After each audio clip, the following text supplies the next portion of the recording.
Monday, 12-mile zone 2 run done. And this week, we're going to talk about VO2 max, things like that, the importance of speed workouts. So let's have another great week.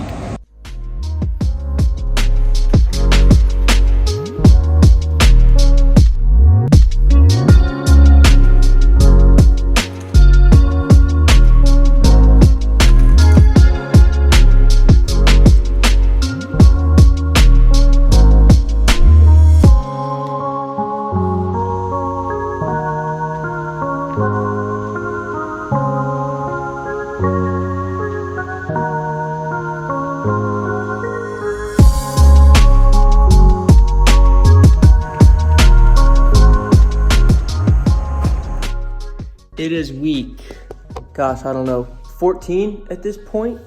And while we're still getting our long runs done, this week's focus is on speed training. We're stepping away from those long, slow miles with our focus this week. We've got it under our belt, the distance, wrapped up our 18-mile slow and steady run, because running faster is not just about running more miles. It's about running smarter. So let's get into some speed workout, some tips, tricks, and what it's all about. All right, well, this is what happens when you live in Charleston. You deal with hurricanes every other day. It's Thursday and pouring rain, windy. Tallahassee's getting wrecked here in a little bit. And we're waiting to see what the storm does over here. But I'll tell you what, yesterday's run wore me out. This heat and humidity that's back dehydrated me so much that I hadn't been used to in the last, month or so. And even today, like, you get this dehydration that just kind of makes you feel so mentally slow and kind of like, which is why it's super important to fuel yourself and hydrate. I did not do the best job after this run, but we're feeling better.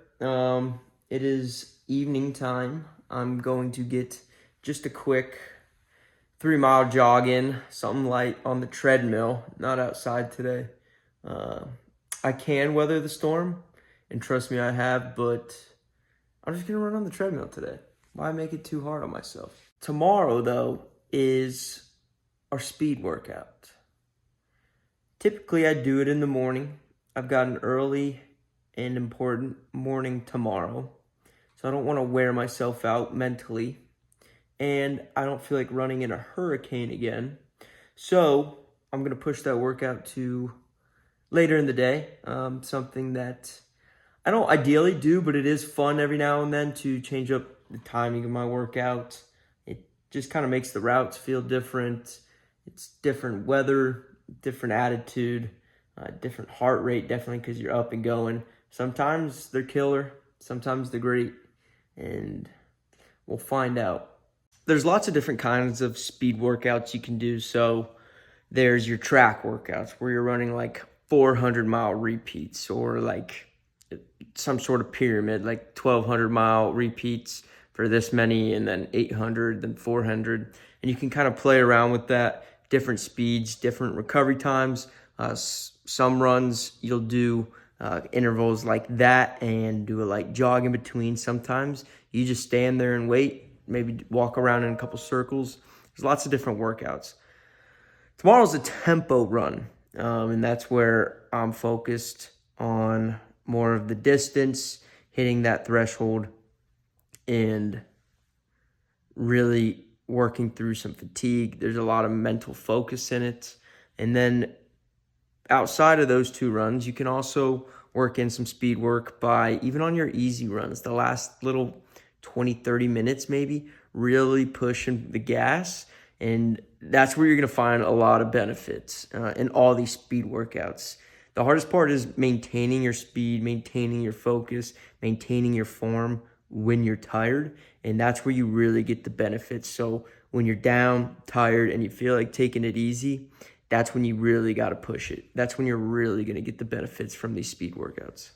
Because by improving your lactate threshold, that's where it really helps with marathon performance. Like I said, it's going to let you push through some fatigue. It's going to let you push through those boundaries and really hit those PRs, really let you hit your time, really overcome some big hills.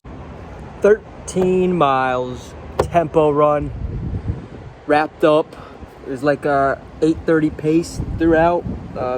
Tempo in at like 7:45. So with this hurricane that came through, Hurricane Helene, Helen, whatever you want to call it, the winds just got some pretty good gusts still. So there's also still a little bit of puddles out there. So I didn't want to have to work around that and be swept off my feet like I have before. So one thing about these speed workouts that I like is I can get myself to do them on a treadmill, because you just set that pace and you just zone out.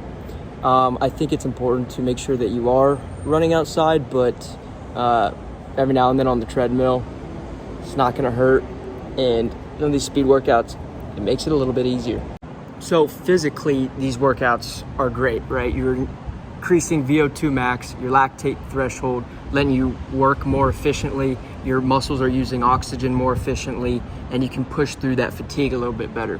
But I am huge, and the reason I work out and the reason I love it is because of all the mental benefits from it. And these speed workouts, a little bit quicker pace, and you're pushing yourself, and it just requires a little bit more grit. A long run, slow and steady, and it's just a constant long battle that you're fighting. But speed workouts, it's a little bit quicker and it's a little bit more painful.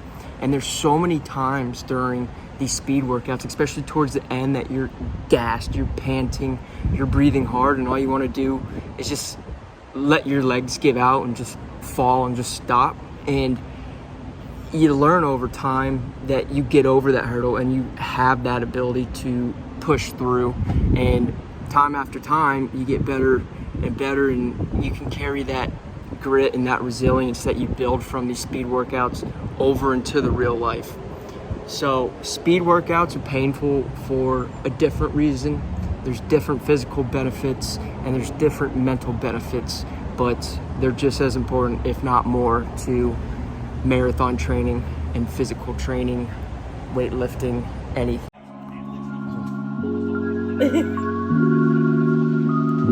Wow.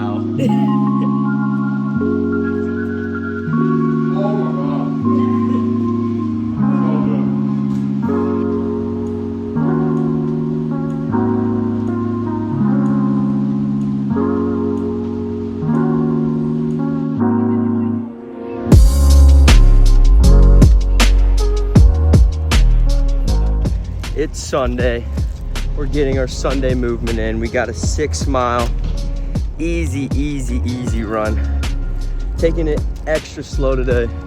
It's a beaut of a day, so really just trying to enjoy it out here. Fantastic weekend with friends. Fantastic weekend for college football. Throwing that out there, Roll Tide. Long game, up way past my bedtime, but this day is just about recovering. So we are about halfway through the 6 mile run. Just wanted to chat as I'm walking around Colonel Lake, which if you're not from Charleston and someone tells you you need to go, I think it doesn't live up to the hype. It's nice. If you got time, check it out.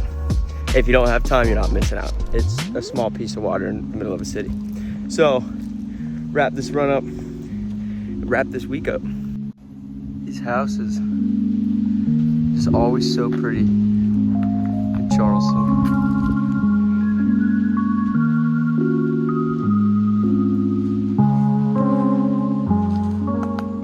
All right, y'all, that was 53 mile week. Didn't even feel like anything. Honestly felt good.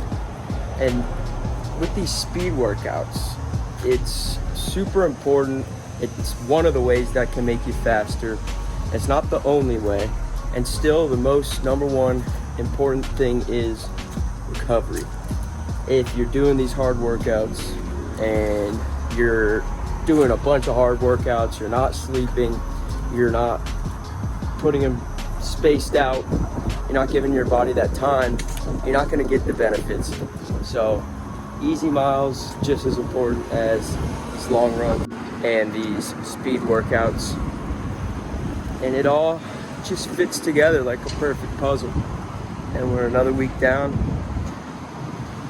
a few more to go. Before we know it, it'll be here. Let's keep on going.